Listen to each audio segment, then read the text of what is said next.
Las cosas que no funcionan, pues no hay que insistir con aquellas, ¿no? Bien, entonces vamos a hablar ahora de la ancilostomosis, porque ya hemos hablado de los ancilostómicos.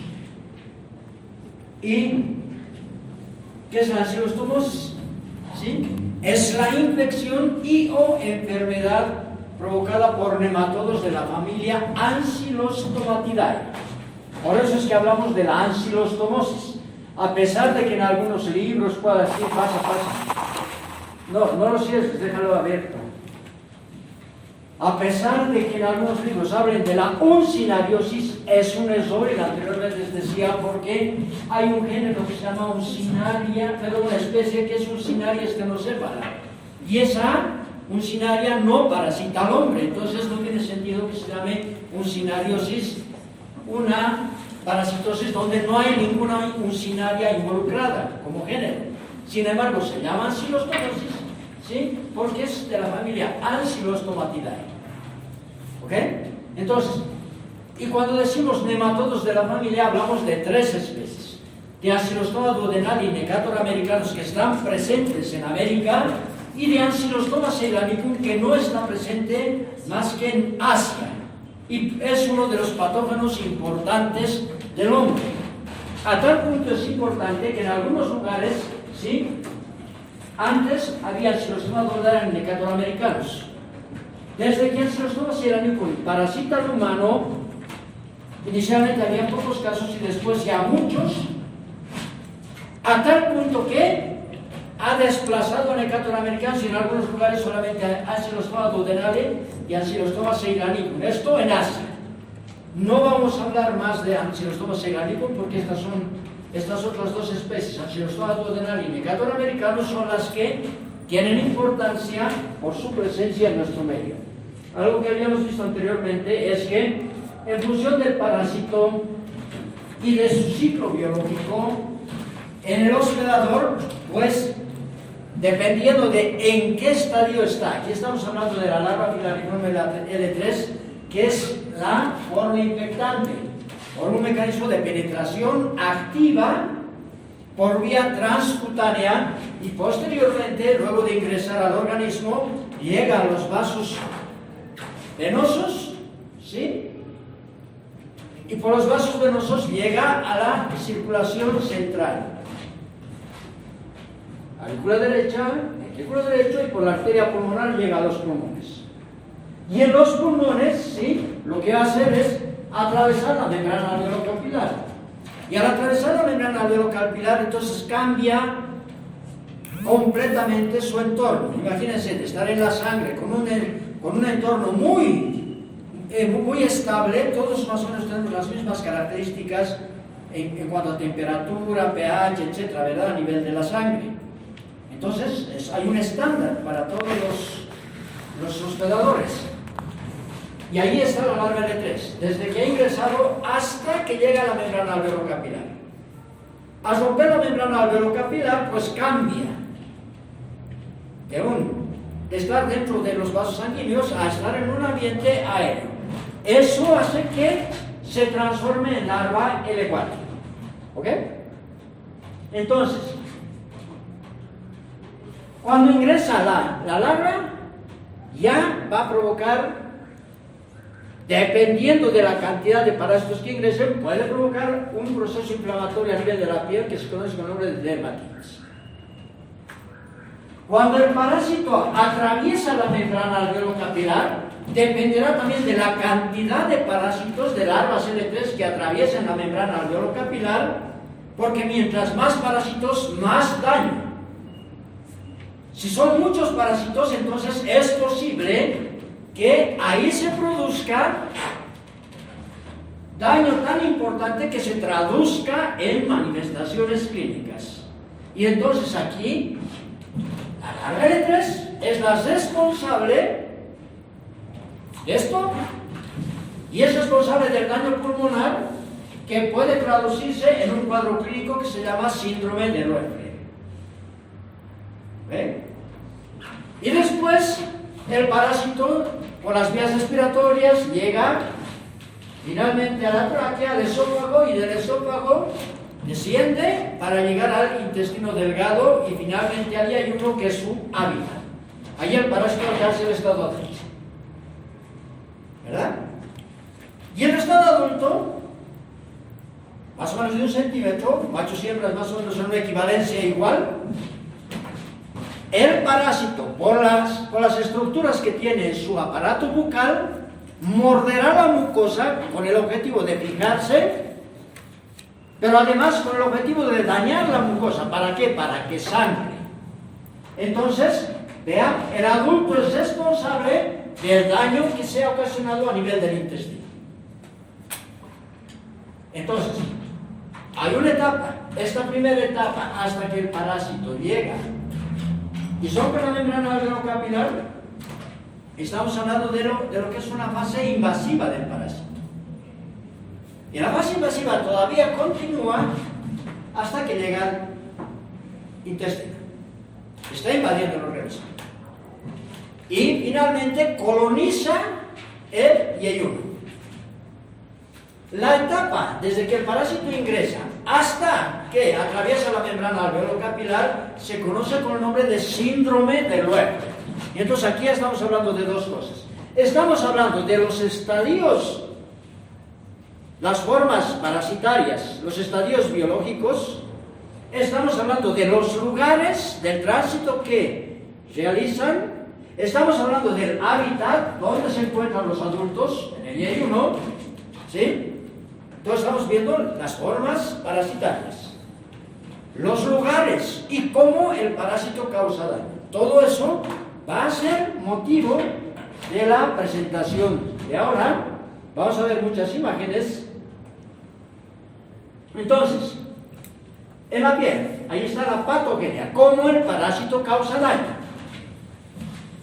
Entonces, cuando el parásito ingresa por alguna parte de la piel, vean, primero, obviamente, lesiona la piel. Piel lesionada, piel inflamada, dermatitis. ¿Ok? Esto puede pasar desapercibido si son muy pocos los parásitos, pero en este caso, ¿sí? El parásito ingresado, vean, aquí hay una sobreinfección, puede ser una sobreinfección bacteriana porque el parásito estaba en la tierra y pueden haber bacterias ahí. Entonces, arrastra consigo bacterias. Entonces, y se pueden notar trayectos, vean, estos son los trayectos por donde ingresó el parásito. Entonces, es una dermatitis, un proceso inflamatorio de la piel que escuece una dermatitis pruriginosa. Y eso se debe a la penetración de las larvas. Y si hay sobreinfección, pues se puede formar, aquí, se puede formar pus y se forman lo que se llaman pústulas. ¿Ok? Entonces, esto puede ocurrir o no, o puede pasar desapercibido. Si pasa, tal vez puede pasar tan leve que no le dé mucha importancia. Entonces, son varios aspectos que se van presentando, ¿verdad? Ojo, no solamente van a ingresar, si bien con más frecuencia los pies pueden tener contacto con la tierra donde está el parásito, pues, yo qué sé, si apoya las manos, puede ser por las manos, como en este caso. Estas no son imágenes mías, por si acaso. ¿Sí? Vean, ahí hay sobreinfección. Entonces, y se puede asumir que han ingresado muchos parásitos, por lo tanto, que la pieza estaba muy contaminada. ¿Cómo se contaminó? Por fecalismo. ¿Sí? Vean más imágenes. Bien. ¿Qué pasa? Ahí hay una acción, en la primera etapa hay una acción histolítica. Hay una acción proinflamatoria, se está inflamando la piel. Y al entrar en contacto con los tejidos, los nematodos que provocan, que son invasivos, ¿qué tipo de acción patógena más desencadena? Inmunoalergénica. El escozor es parte de la respuesta inmunoalergénica. Pero además ocurre que se incrementan los eosinófilos. Puede haber hiperosinofilia. Y se incrementa la inmunoglobulina E, porque los eosinófilos y la inmunoglobulina E actúan contra los parásitos, contra los helmintos que invaden tejidos. Entonces, a nivel de los pulmones, dependiendo de la cantidad de parásitos que rompan la membrana alveolo-capilar, entonces se podrá presentar daño, o a veces el daño es tan leve, porque son muy pocos parásitos, que no se ha habido daño leve, eso no se manifiesta clínicamente. El organismo aparentemente no tiene nada. Por lo tanto, la persona está sana. ¿De qué dependerá que haya manifestaciones clínicas? De la cantidad de parásitos que estén atravesando la membrana alveolo-capilar. Por lo tanto, que ocurra o no síndrome de Loeffler depende de la cantidad de parásitos. Ojo, síndrome de Loeffler no es sinónimo de ciclo de luz. El ciclo de luz es el tránsito, ¿no?, desde que el parásito ingresa hasta que rompe la membrana alveolo-capilar, ¿verdad? Entonces, el parásito, siempre que ingrese a través de la piel, cumplirá el ciclo de luz. Si son pocos parásitos, sí hubo ciclo de luz, pero no se presentó el síndrome de Loeffler. Si son muchos parásitos, habrá ciclo de luz, pero además síndrome de Loeffler. ¿Qué es el síndrome de Loeffler? ¿Sí? El síndrome de Loeffler es justamente consecuencia del ciclo de luz por muchos parásitos. Eso va a haber también acción histolítica. Algunos mencionan traumática, no es traumática, es histolítica, porque atraviesa la membrana alveolo-capilar. Si se daña la pared, pues se inflama. También hay una acción proinflamatoria. El parásito, acuérdense de que está invadiendo tejidos, hay una acción inmunoalergénica. Las mismas que había al principio, ¿verdad? ¿Cómo se denomina el daño a nivel de la inflamación de los pulmones? A nivel del intersticio, es una neumonitis. Y las manifestaciones clínicas que provocan la neumonitis se conocen con nombre de síndrome de Loeffler. ¿Qué tiene el síndrome de Loeffler como manifestaciones clínicas? Tos, disnea. La disnea es, todos pueden, a ver, tomen en cuenta una cosa. La disnea es algo así. Todos van a inspirar aire con la boca cerrada, todo el aire que puedan. No boten, van a hacer esto, ¿sí? Se van a tapar la nariz y luego con la boca cerrada van a tratar de botar el aire, ¿sí?, que han pegado.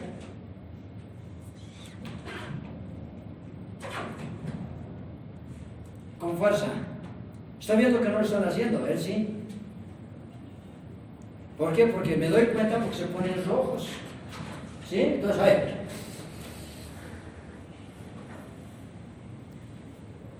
Traten de botar ahí. Eso, esa sensación de que se están ahogando, eso es la disnea, no es precisamente una dificultad respiratoria. Entonces se presenta eso. ¿Por qué? Porque hay que pensar de que cuando ha habido daño en la membrana alveolo-capilar, ¿sí?, hay sangrado. Pero no solamente hay sangrado, sino hay sustancias que se producen por el daño. Hay secreciones. Esas secreciones vienen a los alveolos. Por lo tanto, en los alveolos solo tendría que haber aire para que atraviese la membrana alveolo-capilar. Pero como hay sustancias dentro de los alveolos, entonces el aire no puede pasar. Si el aire no puede pasar, entonces hay la sensación de ahogamiento.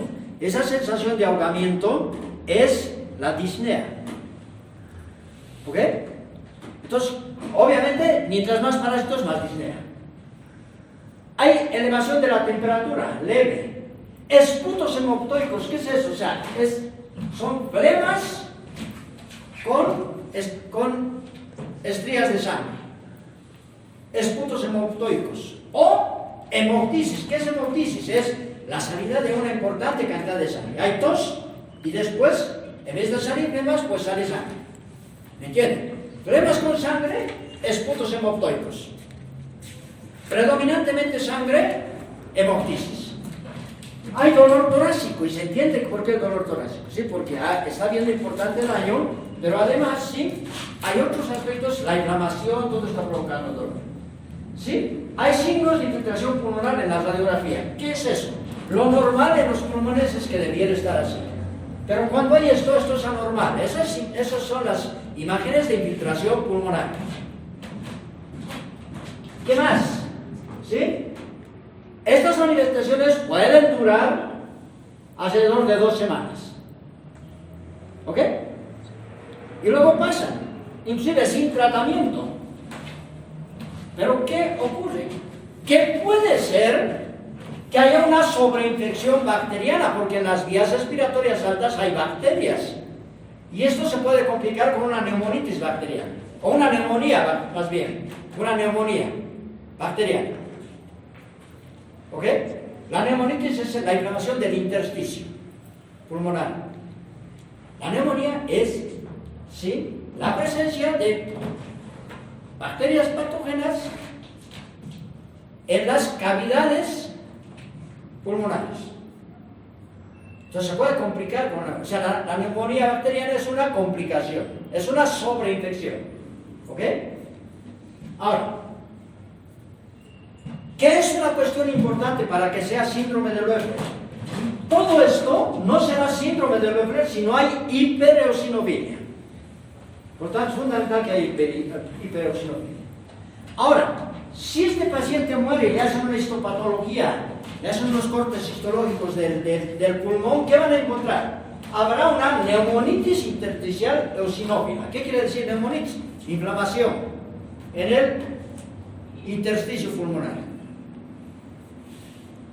Por eso, neumonitis intersticial. ¿Ok? Eosinófila. ¿Por qué? Porque habrá un infiltrado importante de eosinófilos. No solamente de eosinófilos, sino también habrá polimorfonucleares, habrá macrófagos y demás. Pero habrá una cantidad importante de eosinófilos. Entonces, vea, esto es histopatología para el paciente ya muerto. Esto es clínica. Síndrome de Loeffler. ¿Sí? Y el ciclo biológico del parásito es el ciclo de luz. Todo está correlacionado. Entonces, solamente esto se dará en los casos en que haya una alta carga parasitaria. Vean, entonces el parásito ha cumplido todo eso y demás, llega al intestino delgado, todavía es juvenil el parásito, llega después al estado adulto, hay machos y hembras, ¿sí? Cuando el parásito es adulto ya presenta una boca con un aparato bucal provisto de dientes o placas cortantes. Entonces, ¿qué hace? ¿Para qué? Vean, el parásito es un tejido. Este es el estómago, perdón, este es el intestino y este es el parásito. Entonces, el parásito está mordiendo la mucosa. ¿Para qué? Para mantenerse en su hábitat por un lado, pero además de manera importante para provocar sangrado. ¿Por qué? Porque el parásito se alimenta de sangre. Y aquí podemos ver, ¿sí?, un parásito en el que no se notan los dientes y otro parásito en los que se notan los dientes. Así los tomados de la ley de cantarricanos. Aquí ya no sabemos. Ahora, ¿de qué depende el daño ya en la fase de estado? En la fase de estado es cuando ya el parásito está en su hábitat y en estado adulto. ¿De qué depende? También depende de la cantidad, de la carga parasitaria. ¿Cuántos parásitos adultos están en el yeyuno? ¿Ok? Y ustedes pueden ver, obviamente este paciente ha muerto, ¿no? Y ahí se pueden ver los parásitos. Yo les decía, es posible encontrar a los parásitos copulando. Aquí, por ejemplo. ¿Sí? Entonces, ¿qué acciones patógenas? ¿Para que haya daño? Hay una acción traumática al morder. Luego, ¿qué acción patógena? ¿Ah? ¿Cuál? ¿Histolítica? No, histolítica no hay. Aquí, ¿Exfoliatriz? exfoliatriz porque ingiere sangre. Entonces, básicamente la acción traumática y exfoliatriz van a llevar a que haya pérdida de sangre. Pero hay que tomar en cuenta una cosa. Aquí está el parásito. Pero después el parásito cambia de lugar, suelta esto y se va a otro lado. ¿ok? Y muerde otra parte. Lo que pasa es que para esto pueda alimentarse de manera adecuada, su aparato bucal tiene sustancias, ¿sí?, anticoagulantes. Entonces, ¿para qué? Para que sangre. Por lo tanto, imagínense, va ingiriendo sangre, pero además al cambiar de sitio, hay un pequeño daño en la úlcera, en la mucosa. Ese pequeño daño, pues, persiste sangrando, porque había sustancias anticoagulantes, entonces se pierde también sangre, no solamente es lo que ingiere el parásito. Entonces las dos cosas provocan pérdida de sangre. Y al perder sangre también pierden hierro, porque el hierro es el componente de la hemoglobina, que es la proteína la metaloproteína del eritrocito que transporta el oxígeno, ¿verdad? Entonces, dependiendo de la cantidad de parásitos, la acción traumática y la acción exfoliatriz podrán provocar en el paciente anemia. Como es una anemia que básicamente tiene, entre otras cosas, la pérdida de hierro, es una anemia fesopénica, ¿sí? Es una anemia fesopénica microcítica, quiere decir con menos hierro, por lo tanto menos hemoglobina, microcítica con glóbulos rojos pequeños, e hipocrómica con glóbulos rojos pálidos. ¿Por qué? Porque justamente, ¿sí?, la hemoglobina es la que va a tener el colorante cuando se hagan las coloraciones de un frotis sanguíneo, por ejemplo. Entonces van a estar pálidos porque va a haber menos hemoglobina. Entonces, glóbulos rojos más chiquitos, ¿sí?, con menos hierro y pálidos. Entonces, esta es la anemia microcítica e hipocrómica. Vean, tiene sangre, ¿no?, los parásitos, ¿se nota? Vean, ¿sí?, una importante cantidad de parásitos. Entonces, hay que tomar en cuenta otras manifestaciones clínicas, ¿sí? Hay dolor en epigastro. ¿Qué es el epigastro? La boca del estómago. ¿Por qué? ¿Sí? Porque justamente ahí está ocurriendo el daño por una gran cantidad de parásitos. Puede arder en la boca del estómago, en el epigastro. Y el ardor es un síntoma frecuente, por ejemplo, en las gastritis o en la úlcera duodenal, que es una enfermedad muy frecuente, ¿sí? Entonces uno puede pensar que se trata de aquello. Las altas cargas parasitarias van a detener una anemia microcítica o hipocrómica, una anemia microcítica e hipocrómica o anemia fesopénica. Las manifestaciones clínicas de la anemia no es una manifestación clínica, la anemia es un síndrome. Quiere decir que puede ser provocado por muchas cosas, por ejemplo, por un corte. Recién ha matado a un joven, ¿verdad? A un estudiante de medicina de la UPEA, ¿no? ¿De qué ha muerto? ¿Ha muerto? Por anemia, pero anemia hipovolémica, ha perdido sangre de golpe. ¿Ok? Entonces, puede haber varias causas de anemia, por tanto la anemia no es una manifestación clínica. ¿Cuáles son las manifestaciones clínicas de la anemia? La más importante es la palidez, la somnolencia, el hecho de que tiene sueño todo el tiempo, lasitud, no quiere hacer nada, edema, ¿sí? Hay hinchazón en diferentes partes del cuerpo, palpitaciones, siente, ¿no?, que le palpiten. Ustedes no deben estar sintiendo, mi corazón late, no se siente, pero cuando eso es muy evidente, pues esas son las palpitaciones. Postración, nada, quiere estar echado, no puede, no es que está flojo, no puede pararse, ¿sí? Y son comunes a todos los tipos de anemia.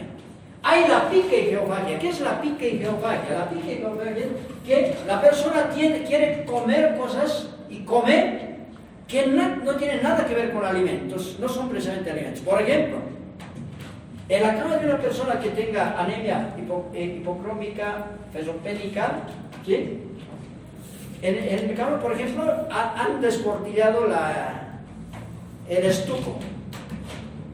Si no hay estuco, pues el adobe, ¿no? Comen tierra. Tienen la tendencia a una cucharilla de azúcar, sal, ¿sí?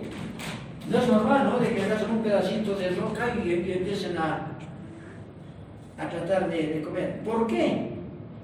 Porque es el instinto del organismo para captar hierro. Por eso hay pica y geofagia.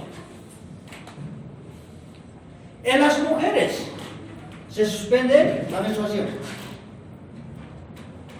Ojo, inclusive puede haber una esterilidad secundaria. Quiere decir que esto puede llevar a la situación de que ya no haya ovulación.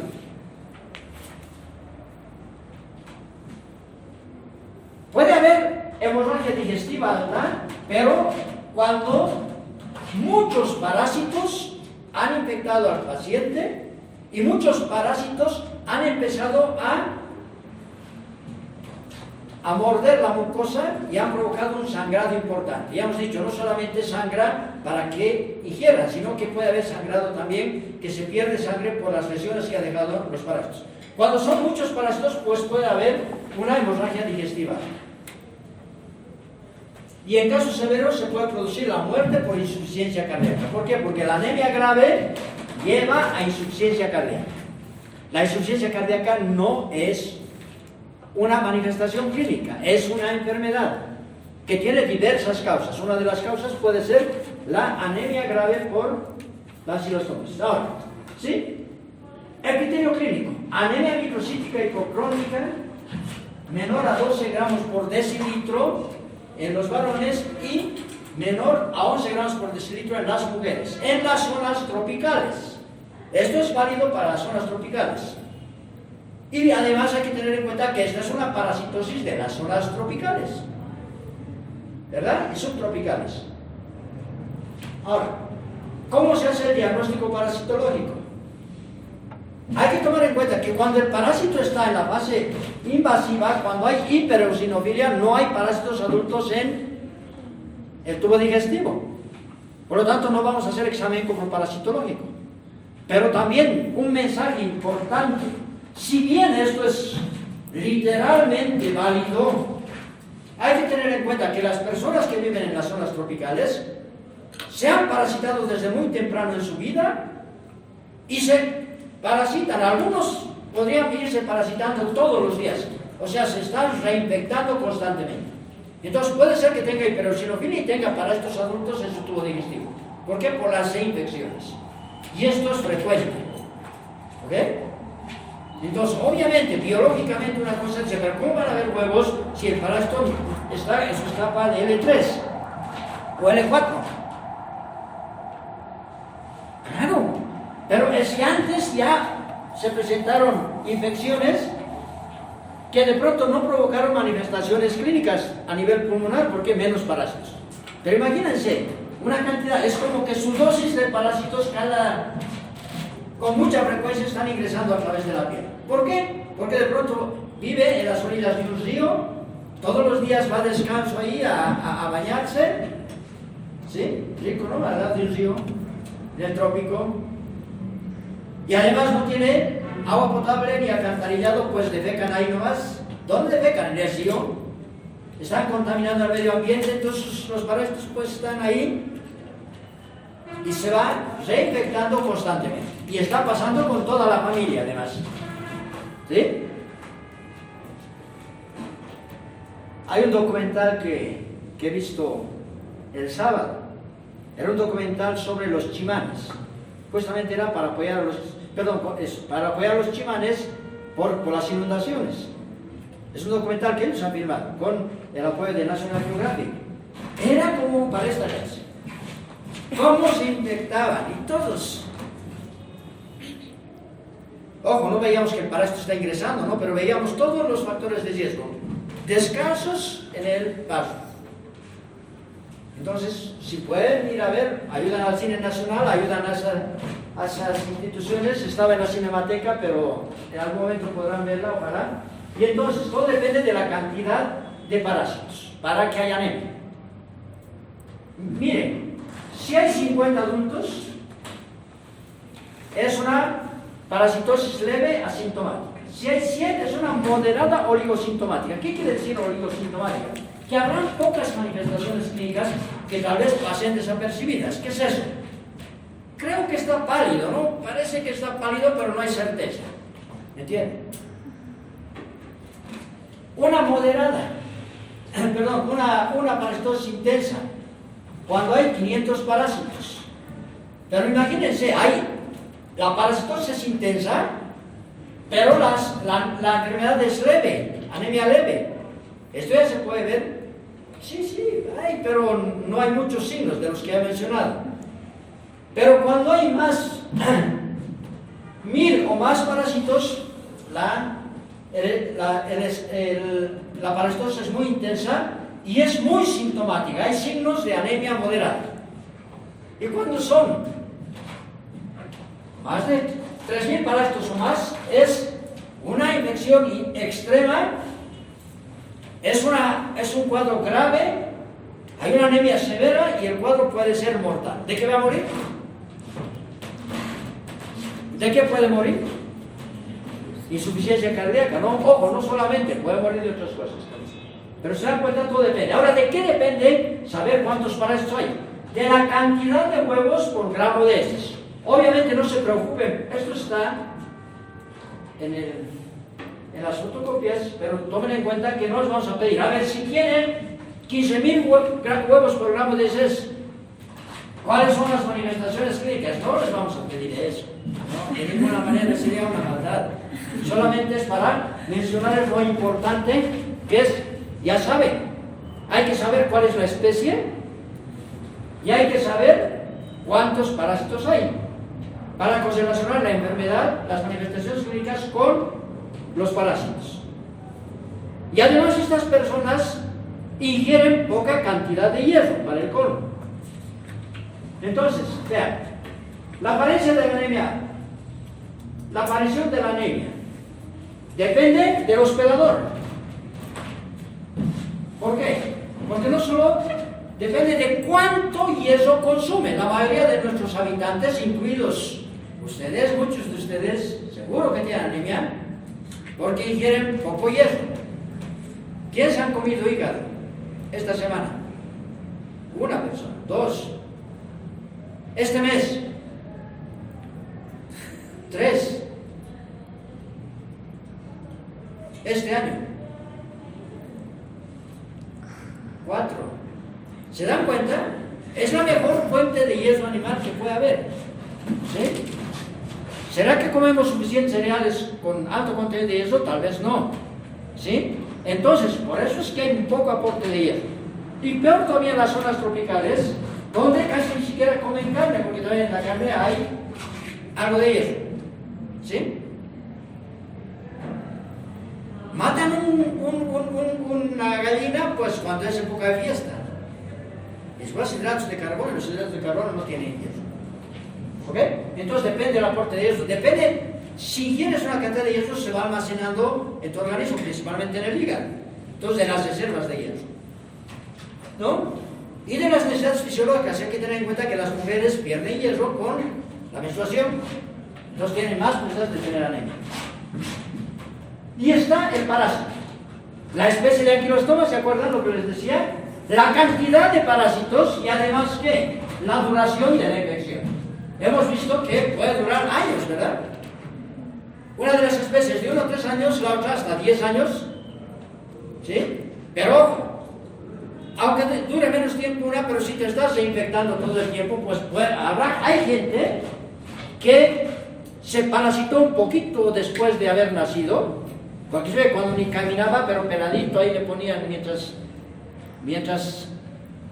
recogían agua. ¿Por qué? Porque un clima tropical, etcétera, ya se parasitó y se va parasitando todo el tiempo y toda su vida tienen reinfecciones, aumenta la carga parasitaria y por lo tanto llegan a tener anemia severa, y la anemia vamos a ver sus efectos más adelante. Entonces, ¿cuál es el tratamiento? Si hemos hecho el diagnóstico. El diagnóstico principalmente se va a hacer por examen coproparasitológico. El mejor es el examen coproparasitológico seriado con técnicas de sedimentación, y en el examen coproparasitológico lo que vamos a ver son huevos del parásito. Por lo tanto, solamente podemos dar el diagnóstico de ancilostomosis. Podemos decir huevos de ancilostoma sp porque no se pueden diferenciar por los huevos las especies. ¿Ok? Si queremos saber la especie, pues hay que hacer el cultivo de los huevos. Hay que cultivar en laboratorio hasta que lleguen a larvas.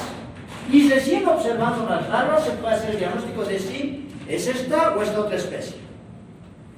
Pero no por el aparato bucal, porque el aparato bucal con dientes solamente está presente en los adultos. ¿Ok? Ahora puede ser que, pónganse el escenario, de que hay ardor aquí, ¿verdad? Y el médico dice, no, parece que tiene gastritis o que tiene úlcera. ¿Cómo se diagnostica la úlcera? Por endoscopía. Se introduce un endoscopio y ese endoscopio llega hasta el estómago. Buscan si en el estómago hay alguna úlcera o hay gastritis. No hay. Listo. Pasan el píloro y llegan al duodeno. Hasta ahí no se puede llegar. Y en el duodeno de pronto encuentran un parásito de 1 centímetro o algunos parásitos de 1 centímetro. La ventaja es que con el endoscopio se pueden hacer biopsias, pero también si no hay nada que biopsiar, pues pueden sacar al parásito. Sacan al parásito, pero ya el endoscopista tendría que saber que solamente puede ser o ancilostoma duodenale o Necator americanus. Porque no hay ningún otro parásito de 1 centímetro que esté a esa altura. ¿Y por qué estaba en duodeno si es de ahí hay uno? Porque la carga parasitaria podía ser alta. Pero ya el médico especialista tendría que saber que es ancilostoma. Pero ¿cuántas veces nos han enviado los parásitos? Nos decían, no sabemos qué es. Decían, escucha, somos malos profesores de parasitología. ¿Sí? Entonces, es una de las formas menos frecuentes de diagnóstico. ¿Ok? Ahora, ¿cómo se hace el cultivo? Es el cultivo de Harada Mori. El cultivo de Harada Mori es, ¿sí?, poner ese en papel filtro, poner en contacto con agua y mantener la temperatura, ¿sí?, más o menos alrededor de 25 grados. Hasta que desarrollen los huevos, hasta que dentro de los huevos desarrollen las larvas, salen las larvas y vemos las larvas rhabditoides y las larvas filariformes y se puede hacer el diagnóstico diferencial. También se puede hacer un cultivo utilizando agar. Entonces, agar simple, se pone agar en una caja Petri, se ponen heces y después se puede ver trayectos de las larvas. Se toma una muestra de donde están los trayectos, ahí se sabe que están las larvas, se toma la muestra y se puede ver al microscopio. ¿Ok? Una vez que hemos hecho el tratamiento antiparasitario se hace con mebendazol o con albendazol. ¿Sí? ¿Cuál es mejor? Es mejor el mebendazol. ¿Cuál es el que más se usa? Es el albendazol, porque es una dosis única. En cambio, esto es en 3 días. ¿Sí? Pero van bien, los dos van bien, ¿eh? Van bien. Felizmente. Pero ojo, no es suficiente hacer el tratamiento antiparasitario si acaso el paciente tiene anemia. Si tiene anemia, pues hay que darle dieta rica en hierro y hay que, además, dependiendo de la gravedad de la anemia, pues hay que recomendarle o hay que recetarle hierro, sulfato ferroso. ¿Sí? Mejor si está asociado con ácido fólico. Y en algunos casos, si la anemia es severa, pues hay que hacerle transfusiones. Son de distribución mundial, Ancylostoma duodenale y Necator americanus. Ancylostoma ceylanicum es un parásito que está en Asia. ¿Sí? Vean que Necator americanus requiere de temperaturas un poco más altas que Ancylostoma duodenale. Pero se dan cuenta que por las temperaturas no es un parásito que está en zonas frías. ¿Sí? Solamente para recordarles, la larva es muy importante en la patogenia. Vean, esta es la distribución de los ancylostómidos, están muy distribuidos en vean, este es el área tropical, ¿no? Entonces, ¿qué porcentaje de la población tiene ancylostomos? Vean, cosas tan grandes como en Paraguay, de 50 a 80%. ¿Sí? Bolivia está con, ¿sí?, 10 a 30%. Pero es que se está sacando la prevalencia por país. Hay zonas, por ejemplo, aquí mismo en La Paz, en Beni, Pango, Santa Cruz, donde, ¿sí?, más del 50% de las personas tienen ancilostomosis. Hay lugares donde está la mayoría de las personas tienen ancilostomosis. Imagínense, tienen ancilostomosis, tal vez toda su vida tuvieron ancilostomosis y tienen anemia, porque se van infectando constantemente. Si tienen anemia, tendrán consecuencias muy severas. ¿Sí? Solamente para que tomen en cuenta de diferentes lugares en algún trabajo que se hizo, ¿sí? Entonces, ahí por examen como parasitológico, etc. Y aquí están hablando de las especies. Vean, en algún lugar solamente necataramericanos, un poco de Ancylostoma duodenale, y en otros lugares, ¿sí? Hay más Ancylostoma duodenale que aquí, por ejemplo, ¿no? En nuestro país, de los pocos estudios que se han hecho para identificar las especies, tenemos más Ancylostoma duodenale.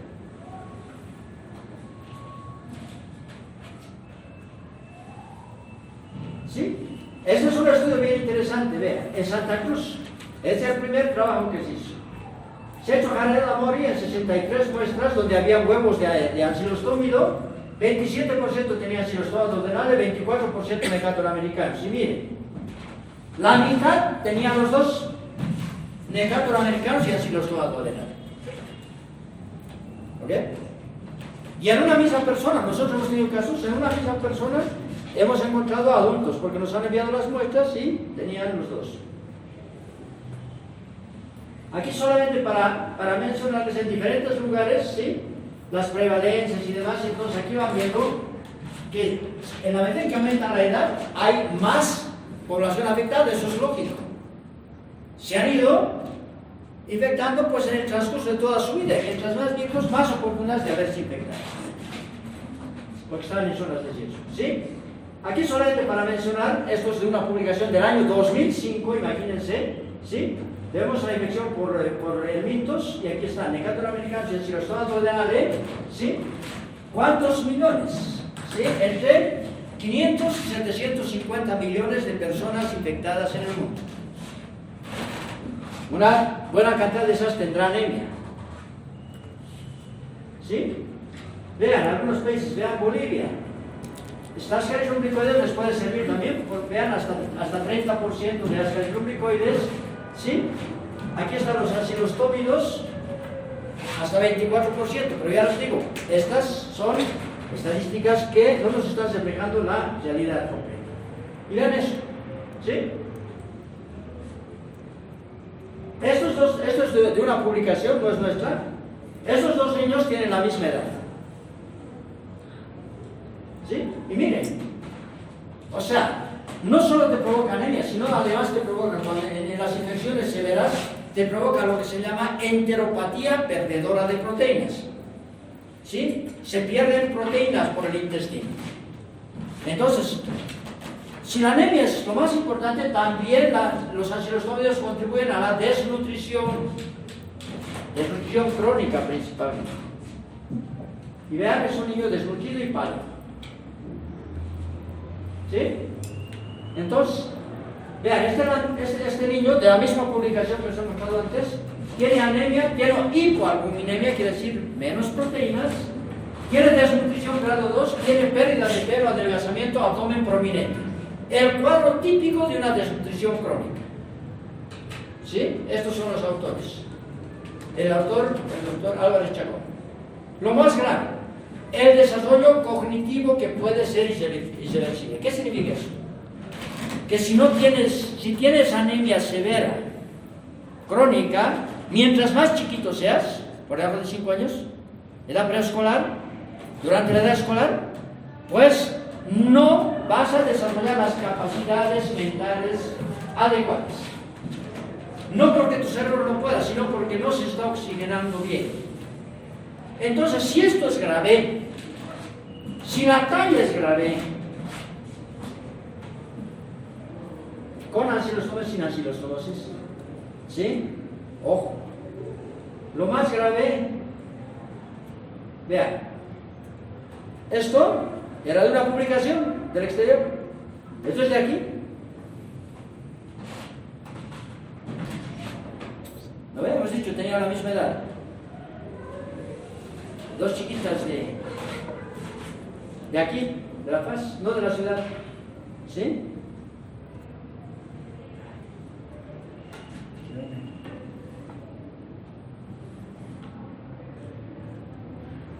Pues, no sé qué pasa, que no puedo reproducir, porque es un video.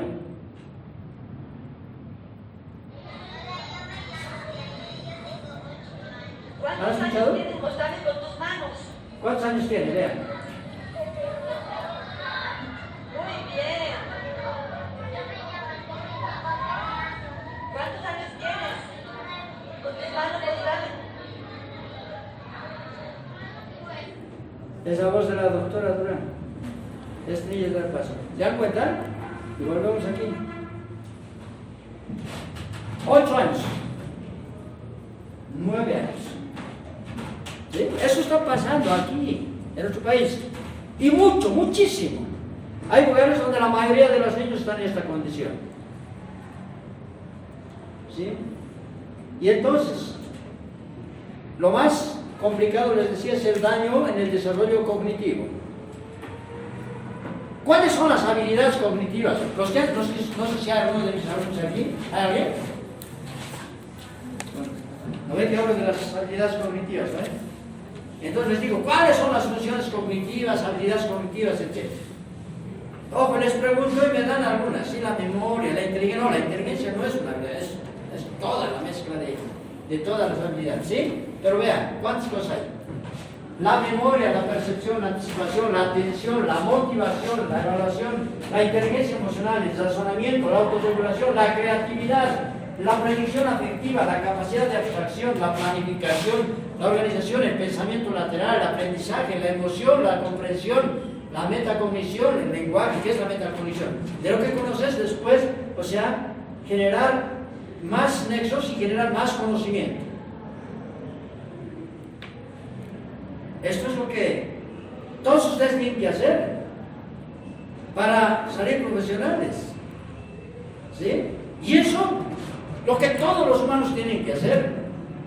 Pero si estas cosas están perjudicadas porque ahí donde debe llegar la sangre, no está llegando de la manera adecuada, porque tiene anemia, se están afectando todas esas cosas. En resumidas cuentas, esto está afectando irreversiblemente el desarrollo intelectual. Y queremos que nuestros niños sean los genios. No tienen las condiciones, porque desde el nacimiento, porque tal vez su mamá también era anémica, tal vez tenía angilostomosis, ha nacido ya anémico, es más anémico, tiene más parásitos cada vez porque defecan ahí mismo, se infectan ahí mismo, etc. ¿Sí? Y vean, situaciones. ¿Sí?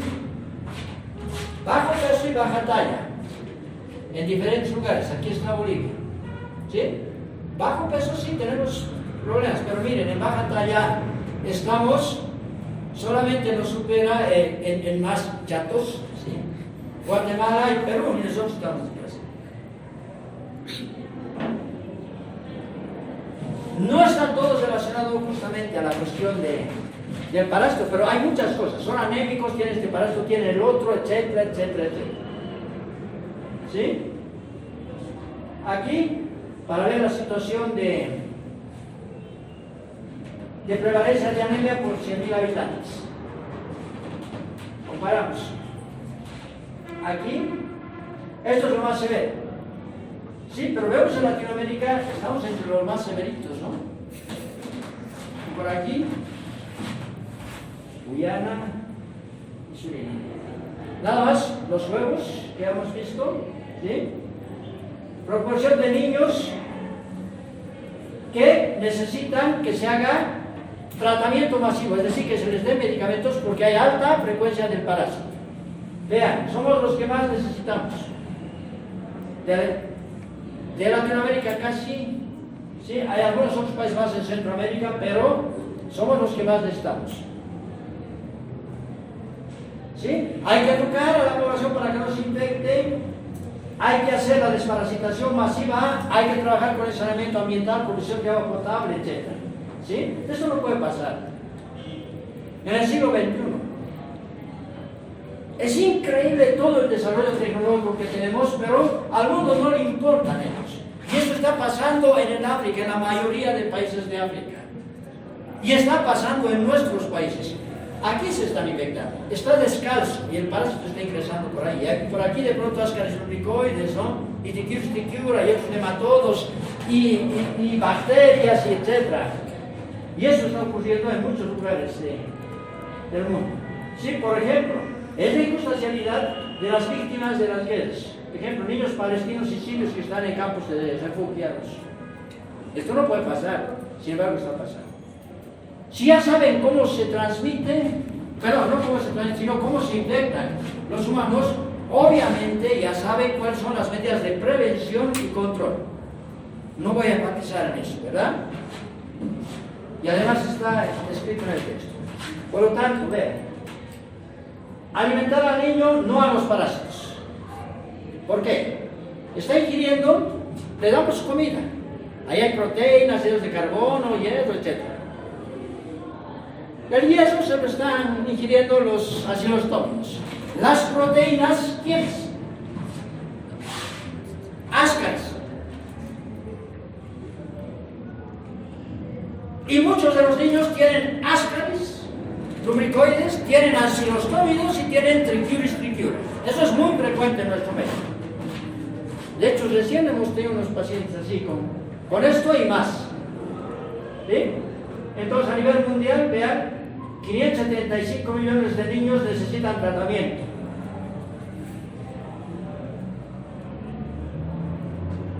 Para el 2018, vean, más de 300 millones de niños necesitan tratamiento para liberarse de estos parásitos.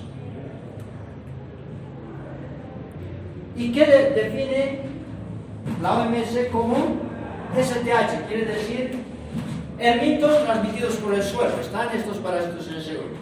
¿Sí? Dice que es un problema de salud pública cuando más del 1% de la población en riesgo tiene infección de intensidad moderada. Más del 1%, es uno de cada 100. Y hay países donde hasta la mayoría de la población está con intensidades altas. Hay que desparasitarlos, por lo tanto.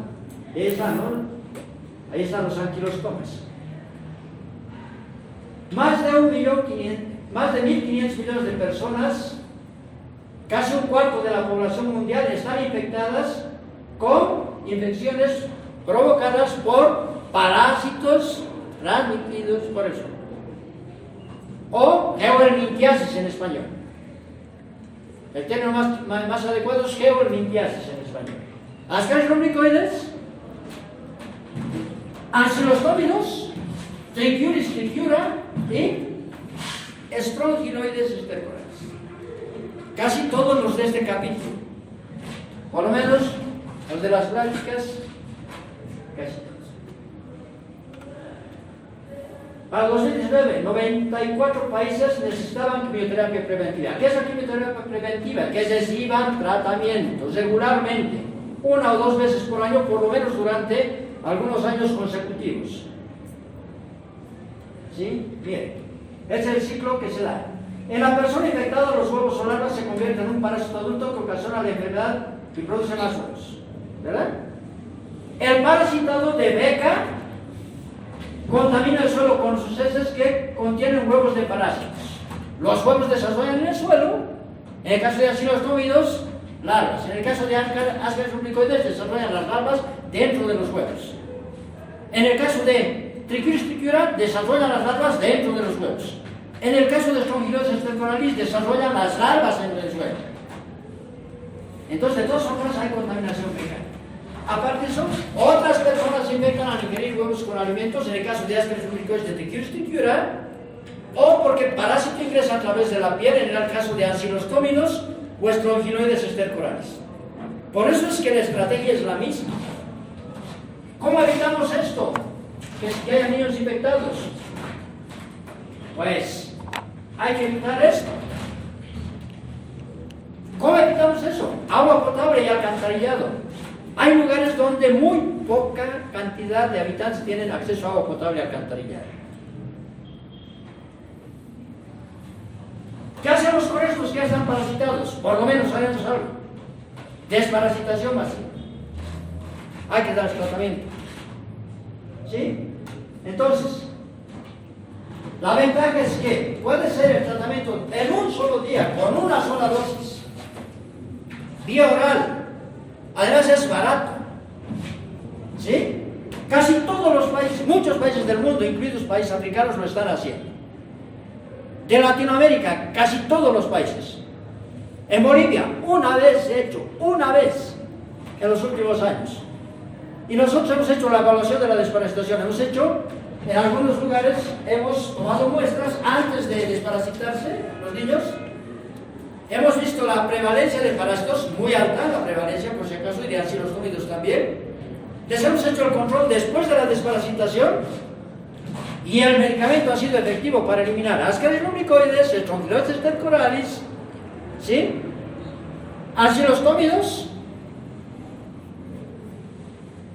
enterobios vermiculares, que es otro nematodo, pero ojo, más de la mitad no había eliminado Trichuris trichiura, que es otro parásito. ¿Por qué? Porque se sabe que Trichuris trichiura es en gran medida resistente al tratamiento.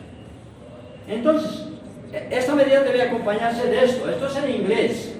Y muchos manejan esto en inglés. No me gusta. ¿Por qué siempre tenemos que manejar WASH, no? ¿De dónde viene WASH? Water, Sanitation, Hygiene, Education and the World. ¿Por qué no manejaremos esto al español? A usted se elige, manejan esto, manejan esto. ¿Sí? Así.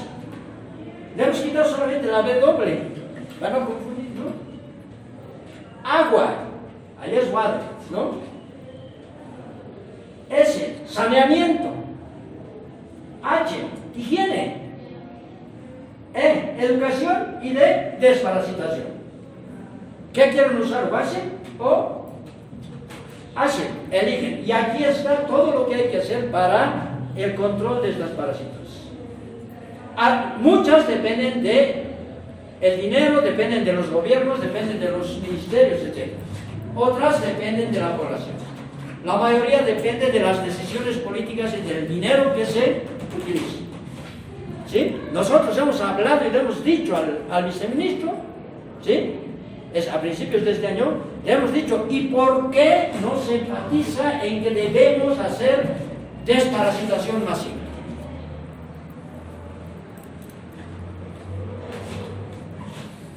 Ojalá que algún día nuestros pedidos tengan eco.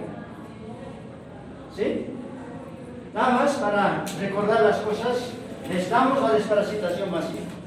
Y la gente se sigue infectando porque no tiene acceso a agua potable, alcantarillado. Y termino con eso. Una foto, un posteo de ayer, entre ayer y hoy día. ¿Sí? Es la Franja de Gaza, es una bomba que ha llegado, ha matado a varias personas, es un niño aquí sangrando. Ya les digo, no me puedo quedar callado. No me gusta lo que está pasando porque al mundo no le interesa. Ojalá Palestina sea libre y ojalá los israelitas paren el genocidio y paren con su intención de librarse de sus congéneres, de los palestinos. Y es la intención que tiene ese país. Bueno, muchachos, con eso hemos terminado.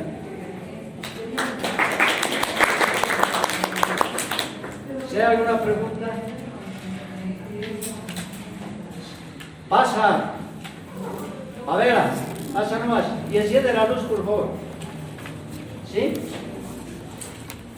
Voy a hacer una foto, tal vez de la última clase que de este año.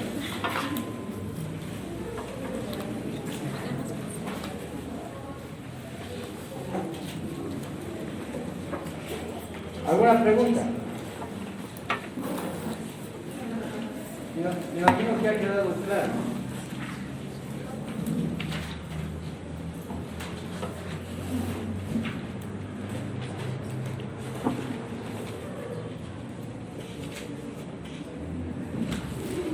¿Quedó claro? ¿Sí? Además, cualquier duda también está ahí, ¿no? O sea, hay más en el texto que escrito. ¿Tienes una pregunta?